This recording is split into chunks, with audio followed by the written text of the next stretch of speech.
मेरे नबी पाक अलैहिस्सलाम ने फरमाया कयामत के दिन एक आदमी के लिए जन्नत का दरवाजा खोला जाएगा, वो दौड़ता हुआ जन्नत की तरफ जाएगा। जब दरवाजे के करीब पहुंचेगा तो दरवाजा बंद कर दिया जाएगा। वो फिर आएगा, फिर दौड़ेगा, फिर जन्नत के करीब जाएगा, फिर वो दरवाजा बंद हो जाएगा, फिर मायूस होके आएगा, फिर कहा जाएगा वापस आ, खुल गया दरवाजा। कई बार आएगा, कई बार जाएगा, रोएगा, तड़पेगा, परेशान होगा।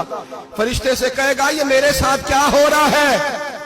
तो वो फरिश्ता कहेगा वही हो रहा है जो दुनिया में तो अल्लाह के बंदों के साथ करता था। तू लोगों के मजाक उड़ाता था, बूढ़ों का मजाक उड़ाए, बीमारों का मजाक उड़ाए, गरीबों का मजाक उड़ाए, वो समझदार है। मेरे नबी करीम अलैहिस्सलाम ने फरमाया रब करीम के फरिश्ते कहेंगे तू बंदों के साथ ऐसा करता था, आज तेरे साथ ऐसा होगा। अब मेरे भाइयों, बहुत ज्यादा नहीं करते लोग आज मजाक? बड़ा जुल्म नहीं करते? तकलीफ नहीं देते? लोग लोगों को दुख में देख के मजाक उड़ाते।